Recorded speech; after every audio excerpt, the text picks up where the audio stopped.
This is PBS.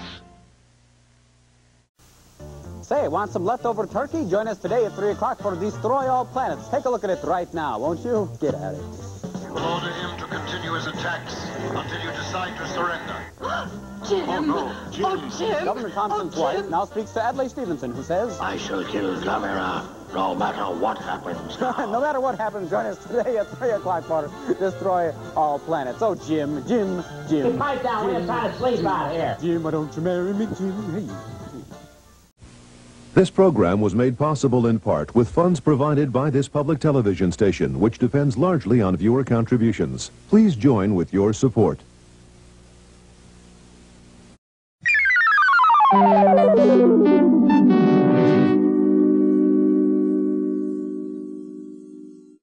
Hi, I'm Bob Vila. Welcome home again to Management 302, where art, science, and craft come to meet. Tonight, Group 4 presents skills that define organizational behavior. These skills are the tools used to build successful organizations. Sit back and relax as we construct a shed full of knowledge to shape future managers.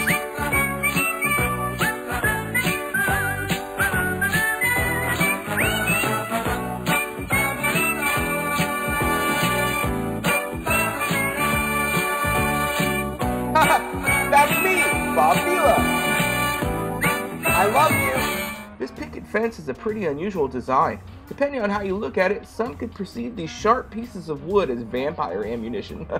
Well, you could just break this big piece off and have a sharp shard of wood just stab through their hearts. But in reality, this is just a picket fence. The perception is trippy bo bippy, and so is making decisions. However, both are integral to organizational behavior. Mara Lopez explains. Take it away, Mara. I love you.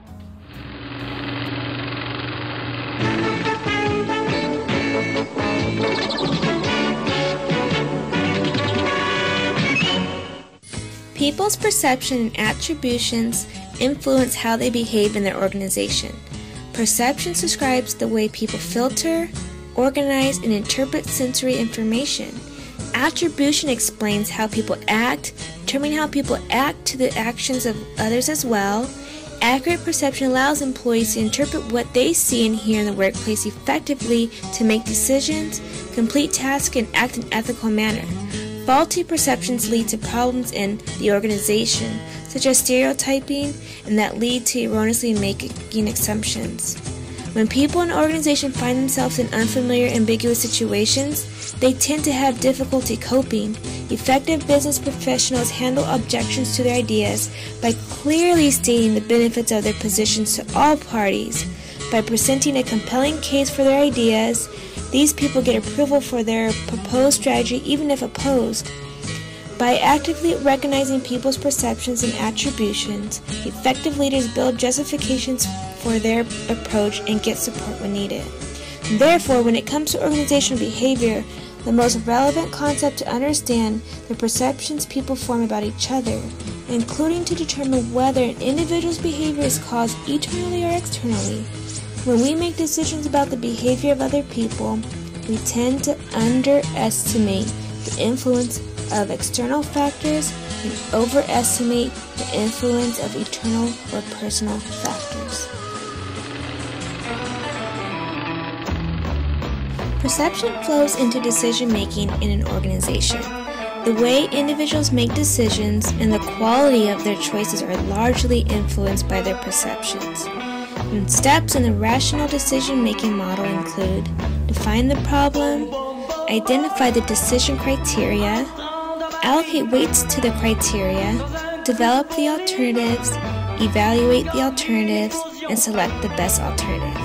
And as managers, the skills that managers can use to improve their decision-making are the following: analyze the situation, adjust your decision-making approach to the national culture you're operating in, and to the criteria your organization evaluates and rewards. Second, be aware of biases, then try to minimize their impact. Third, combine rational analysis with intuition. And finally, try to embrace your creativity. And research suggests powerful people are less likely to take advice from others, in large part because they have high confidence in their own judgment and don't feel the need to incorporate outside views. By not factoring others' advice, however, people in power risk making flawed decisions. Oh, thank you, Mar. Hey, I want to show you where my mustache fell off last week. It was over here by the floor.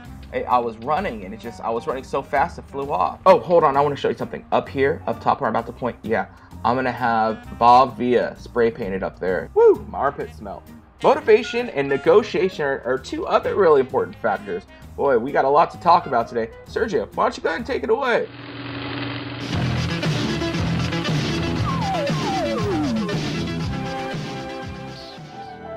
Motivation as an organizational tool makes us understand what moves individuals to react. Furthermore, it is a process that determines the direction of an individual's behavior, level of effort, and the level of persistence within the organization. The input is anything an individual contributes to an organization: time, effort, skills, knowledge, and work behaviors. The outcome is anything an individual receives from an organization, such as pay, job security, autonomy, accomplishment. The following 6 theories summarize the individual's behavior, productivity, and the other outcomes and their importance. The need theories, studied by renowned psychologists, claim that individuals are motivated to obtain results at work to satisfy their basic needs. According to Maslow, lower-level needs must be satisfied before higher-level needs are addressed. Herzberg feels that when people experience need frustration, they will focus on satisfying the needs at the next lowest level. McLellan came to the conclusion that having cordial interpersonal relations and being liked, or the need for power, is what motivates individuals. Self-determination and cognitive evaluation theories maintain that external rewards can undermine individuals' motivation if seen as forced upon them. The goal-setting theories claims that clear and difficult goals lead to higher levels of productivity. Reinforcement theory holds an impressive record for predicting the quality and quantity of work and persistence of the effort of individuals. The equity theory is centered on the individual's perceptions of the fairness or lack of fairness of their work outcomes in proportion to their work inputs. Expectancy theory explains performance variable well, in most part because for most behaviors individuals expect certain results. Motivation is a very powerful organizational tool. Walt Disney best defined motivation when he said, "If you can dream it, you can do it."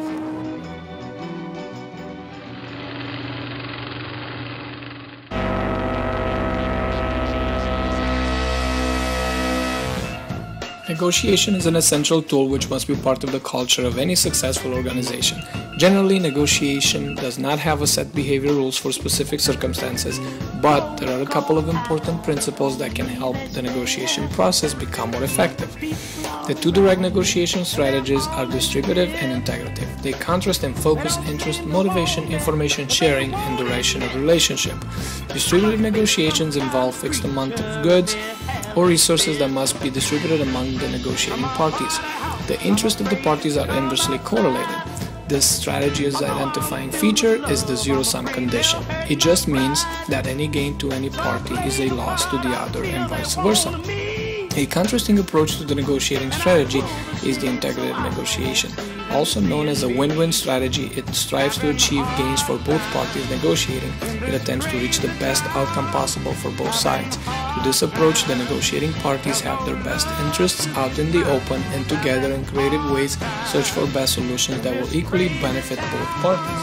The 5 steps involved in the negotiating process are preparation and planning, definition of ground rules, clarification and justification, bargaining and problem solving, closure and implementation. When negotiations reach a stalemate, a third-party negotiating strategy comes into play. It can be voluntary or compulsory. When all negotiating attempts fail, an arbitrator, mediator, or conciliator is called in. Negotiating tactics vary from case to case and are hardly exclusively distributive, integrative, or third-party negotiating strategies. It is common for negotiations to include parts from all 3 approaches. A successful negotiator must understand the issues at hand and have the ability to sort them by importance while taking into consideration the other party's objective. Thank you, Sergio. Great job. Even though motivation and negotiation sound kind of alike, they're completely opposite. And they are very important to organizational behavior. Whoops, almost tripped right there. Well, next up is diversity and commitment. diversity is basically a range of different things, whereas commitment, well, that is really important because it helps diversify. Even though that basically sounds like the same thing, it isn't. Jessica Jones takes it away.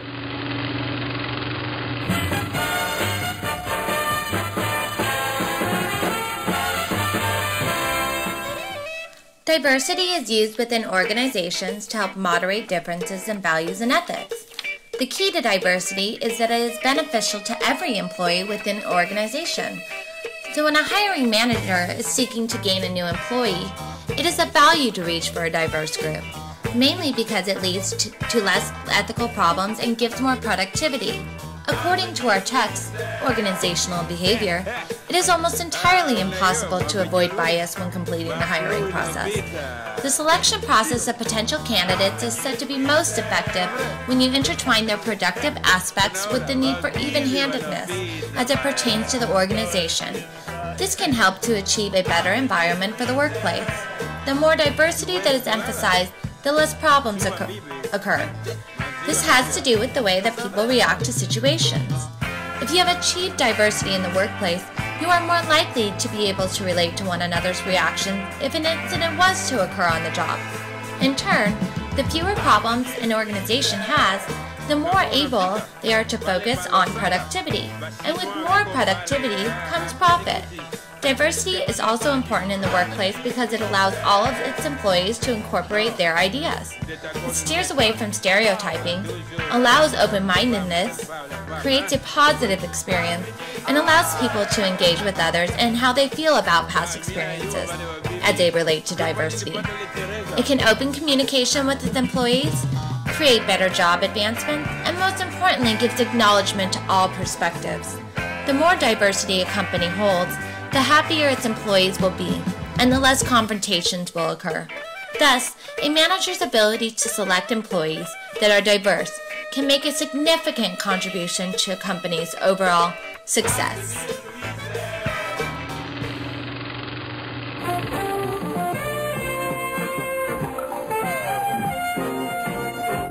It is very important that an employee feels he or she will match in accordance to the organization's values and beliefs. This is of importance because it can determine if an employee stays or leaves a company. The emotional bond that an employee has with their employer is indicative of the commitment to that company. When a company holds a positive relationship with their employers, they will often have a high productivity, as seen often in a newly hired person. This occurs because if an employee does not feel that their needs are being met, then their opinion of a company drops significantly, causing the employee to drift away from the original commitment. This can often lead to a burnout, where an employee is seen to have tremendously lower levels of performance than they once originally had. When a lack of organizational commitment occurs, things can often look grim, as it causes a lack of commitment, absenteeism, and the possibility of turnover.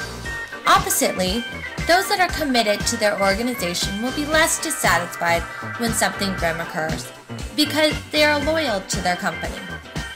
These can include things such as making sacrifices. Examples include the immediate need for overtime employees.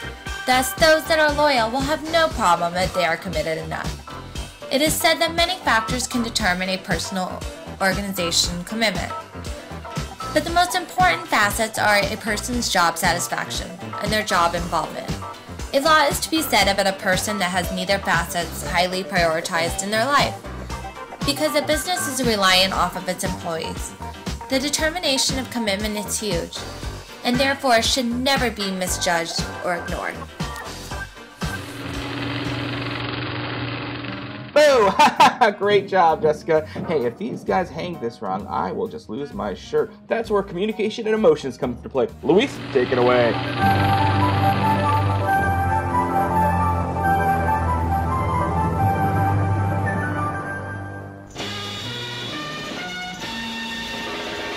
Effective communication, defined by the effective transmission and understanding of meaningful information from one individual to another. Communication is very important in our lives. It is also essential to business and professional settings because without communication, projects and routine tasks cannot be accomplished as desired. The paradox of communication is that if done improperly, Communication produces confusion and great miscommunication. Simply attempting to communicate one's thoughts and ideas to another person is insufficient to achieving the desired interpretation and decoding by the receiver of the message. Effective communication is a prerequisite for all business managers, and the utilization of this skill is mandatory should the organization desire to thrive in the business world. However, in order to be an effective communicator, one must understand the communication process and assess their communication strategies to ascertain their true communication abilities. In the communication process, there's a sender and there's a receiver. The sender sends a message which can be comprised of an idea, thought, or a gesture, encodes it, and sends it through a channel. The receiver then receives it and decodes the message. To be an effective communicator, you must understand the three types of communication there is, which are verbal, written, and nonverbal. Verbal communication is by far the worst form of communication. An effective communicator should carefully utilize this type of communication in the workplace to minimize confusion and miscommunication. Consider the potential cultural and language diversities that pose barriers to effective communication. Written communication, the most utilized form of communication in a workplace, often better than verbal communication, but written communication is still vulnerable to confusion, depending on the channel through which it is communicated. For example, letter, email, cell phone, text, posted sign, memorandum, or handwritten note. An effective communicator should maintain a standard of communication specific to the type of business community it belongs to. It would be improper to utilize acronyms for one type of business and apply them to another.